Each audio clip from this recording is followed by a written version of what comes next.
ہوں بلال ملک اور آپ تمام دیکھنے اور سننے والوں کو السلام علیکم۔ وہ عورت جسے اللہ تعالیٰ نے تمام زمانے کی عورتوں سے برتری عطا فرمائی، بغیر شوہر کے بیٹا عطا فرمایا، اس ویڈیو میں ہم بات کریں گے حضرت بی بی مریم علیہ السلام کے بارے میں اور تفصیل سے آپ کو بتائیں گے۔ پیارے دوستو، اس واقعے کی تفصیل میں جانے سے قبل آپ سے گزارش ہے کہ اگر آپ اس چینل پر نئے ہیں تو اس چینل کو سبسکرائب کر لیں اور گھنٹی کے نشان کو بھی دبا دیں تاکہ آنے والی تمام ویڈیوز کا نوٹیفیکیشن آپ تک پہنچتا رہے۔ چلیے موضوع کا باقاعدہ آغاز کرتے ہیں۔ پیارے دوستو، اللہ تعالیٰ نے سورہ آل عمران آیت نمبر 33 اور 34 میں فرماتے ہیں، بے شک اللہ تعالیٰ نے حضرت آدم کو، نوح کو اور ابراہیم کے خاندان کو اور عمران کے خاندان کو چن لیا ہے، اور یہ سب ایک دوسرے کی نسل سے ہیں، اور اللہ تعالیٰ سنتا جانتا ہے۔ اور جن کا ذکر قرآن مجید میں ہے یہ داؤد کی اولاد میں سے ہیں، جن واقعات کا ذکر قرآن مجید میں بھی بیان کیا گیا ہے۔ ان میں سب سے پہلا واقعہ مریم علیہ السلام کی پیدائش کا ہے جو دمشق میں ہوا۔ زکریا بن دان سلیمان علیہ السلام کی اولاد میں سے تھے، دمشق میں زندگی گزار رہے تھے، عمر 100 سال سے زیادہ ہو چکی تھی۔ پیارے دوستو، اس قصے کی ابتدا قرآن مجید میں عمران کی بیوی کی ہے۔ ایک دفعہ ایسا ہوا کہ ایک فرشتہ آیا اور کہا، اے خاتون، اللہ تعالیٰ تمہیں ایک بیٹا عطا کرنا چاہتا ہے۔ خاتون نے کہا کہ یہ کیسے ممکن ہے، مجھے تو کبھی کسی مرد نے چھوا بھی نہیں ہے۔ فرشتے نے کہا، ایسا کرنا تیرے رب کے لیے بہت آسان ہے۔ حضرت مریم کے والد کا نام عمران اور والدہ کا نام حنا تھا۔ حضرت عمران حضرت سلیمان علیہ السلام کی اولاد میں سے تھے اور ان کی بیوی حنا حضرت داؤد علیہ السلام کی اولاد میں سے تھی۔ حضرت عمران علیہ السلام بنی اسرائیل میں سے بڑے عابد اور زاہد تھے، اس لیے مسجد اقصی کی امامت لوگوں نے آپ کے سپرد کی ہوئی تھی۔ حضرت حنا کے ہاں اولاد نہ تھی۔ ایک روز آپ نے درخت کے سائے میں ایک چڑیا دیکھی، وہ اپنے بچوں سے پیار کر رہی تھی اور اسے دانا کھلا رہی تھی۔ یہ منظر دیکھ کر آپ کا دل بھر آیا اور آپ نے بارگاہ الہی میں اولاد کے لیے دعا کی اور اللہ تعالیٰ نے آپ کی دعا قبول کر لی۔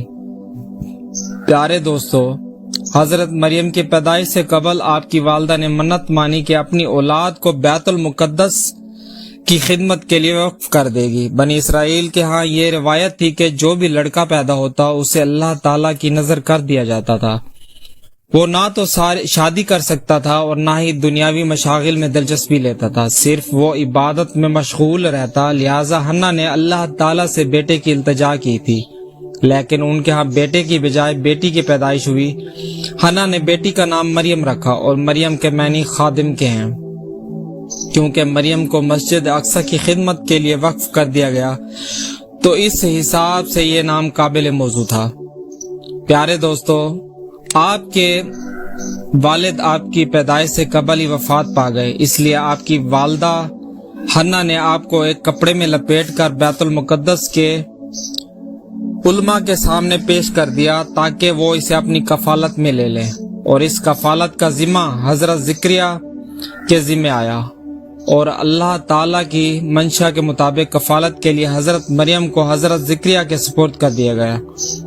حضرت زکریا کی بیوی حضرت مریم کی خالہ لگتی تھی، لہٰذا ان سے بڑھ کر ان کی بہتر پرورش اور کوئی نہیں کر سکتا تھا۔ حضرت مریم دوسرے بچوں کی بنسبت تیزی کے ساتھ بڑی ہوئی۔ جب آپ بڑی ہوئی تو بیت المقدس میں آپ کے لیے کمرہ مختص کر دیا گیا جہاں پر زکریا علیہ السلام کے علاوہ کوئی نہیں جا سکتا تھا۔ آپ دن رات اللہ کی عبادت میں مشغول رہتی تھیں۔ جب زکریا آپ کے پاس آئے تو دیکھتے کہ آپ کے پاس بے موسمی پھل موجود ہوتے تھے، یعنی گرمی کے پھل سردیوں میں اور سردیوں کے پھل گرمی میں۔ جب زکریا رضی اللہ تعالی عنہ نے زکریا علیہ السلام نے حضرت مریم سے پوچھتے کہ یہ پھل کہاں سے آتے ہیں، انہیں کون دے جاتا ہے، تو حضرت مریم فرماتی یہ اللہ تعالیٰ کے پاس سے آتے ہیں۔ اللہ تعالیٰ نے حضرت مریم کو مومنہ بندی میں شمار کیا تھا،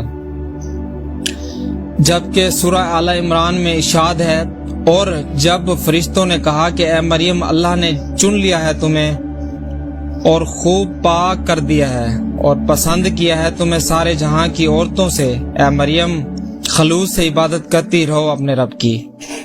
پیارے دوستو، حضرت مریم جس مقصد کے لیے چنی گئی تھی وہ ابھی باقی تھا۔ آپ اللہ تعالیٰ کی عبادت میں مشغول رہتی تھی۔ بنی اسرائیل میں یہ مشہور ہو گیا کہ حضرت مریم ایک عبادت گزار اور پاکیزہ متقی خاتون ہیں۔ سب آپ کا عزت اور احترام کرنے لگے۔ پھر وہ وقت آیا جب حضرت جبرائیل حضرت مریم کے پاس آئے۔ بی بی مریم ایک غیر مرد کو اپنے حجرے میں دیکھ کر پریشان ہو گئی۔ حضرت جبرائیل ایک انسانی شکل میں آپ کے پاس تشریف لائے تھے۔ حضرت مریم نے کہا کہ اگر تو کوئی خدا ترس انسان ہے تو میں تجھ سے پناہ مانگتی ہوں۔ حضرت جبرائیل علیہ السلام نے آپ کو تسلی دی کہ میں تو تیرے رب کی طرف سے بھیجا گیا ہوں کہ تجھے ایک پاکیزہ لڑکا دوں۔ کماری لڑکی مریم نے کہا کہ میرے ہاں لڑکا کیسے ہوگا؟ مجھے تو آج تک کسی انسان نے چھوا تک نہیں ہے اور نہ ہی میں کوئی بدکار عورت ہوں۔ تیرا رب کہتا ہے یہ کرنا اس کے لیے آسان ہے۔ ہم ایسا اس لیے کریں گے کہ یہ لڑکا لوگوں کے لیے ایک نشانی ہوگی اور یہ کام ہو کر ہی رہنا ہے۔ حضرت جبرائیل علیہ السلام نے حضرت مریم کے گریباں میں پھونک مار دی اور آگ کو حمل ٹھہر گیا۔ جب حضرت مریم حاملہ ہوئی تو اس کی خبر بنی اسرائیل میں پھیل گئی کہ حضرت مریم حاملہ ہو گئی ہیں۔ لوگوں نے زکریا کے ہاں آنا جانا بند کر دیا اور الزام لگانے لگے۔ حضرت مریم بیت المقدس سے باہر نکل گئیں اور دور ایک مقام پر جا کر ٹھہری۔ وہاں کوئی اور نہیں تھا۔ ایک دن آپ کو درد شروع ہو گیا اور آپ ایک درخت کا سہارا لیا اور نیچے بیٹھ گئیں۔ حضرت مریم درد سے بے چین تھیں کہ اس دوران اللہ تعالیٰ نے ایک نہر جاری کر دی۔ پھر آواز آئی، پانی پیو اور کھجور کھاؤ تاکہ جسم کو تقویت پہنچے۔ پھر اسی عالم میں حضرت عیسیٰ علیہ السلام کی پیدائش ہوئی۔ پھر اپنی اولاد کو لے کر بنی اسرائیل کے لوگوں میں آئیں تو لوگوں نے الزام لگانا شروع کر دیے۔ تو اس پر حضرت مریم نے لوگوں سے کہا کہ اس بچے کی طرف دیکھو، جو تم سوالات پوچھنا چاہتے ہو تو اس سے پوچھ سکتے ہو، یہ تمہارے تمام سوالوں کا جواب دے گا۔ سرکش لوگوں نے کہا کہ یہ دودھ پیتا بچہ بھلا ہمارے سوالوں کا کیا جواب دے گا؟ تو اچانک حضرت عیسیٰ علیہ السلام بولنا شروع ہوئے۔ بچے نے کہا کہ بے شک میں اللہ کا بندہ ہوں، اس نے مجھے کتاب دی ہے اور مجھے نماز اور زکوٰۃ کا پابند کیا ہے جب تک میں زندہ ہوں اور مجھے سرکش نہیں بنایا گیا۔ پیارے دوستو، اس کے بعد حضرت مریم حضرت عیسیٰ علیہ السلام کو لے کر مصر چلی گئی۔ جب حضرت عیسیٰ کی عمر 13 سال ہوئی تو بیت المقدس واپس آ گئیں۔ روایت ہے کہ حضرت مریم کی وفات 35ویں عیسوی میں اور آپ کی عمر تقریباً 51 سال کے قریب تھی۔ اور اس کے علاوہ کیتھولک میں بھی حضرت مریم علیہ السلام کو محبت کی نگاہ سے دیکھا جاتا ہے۔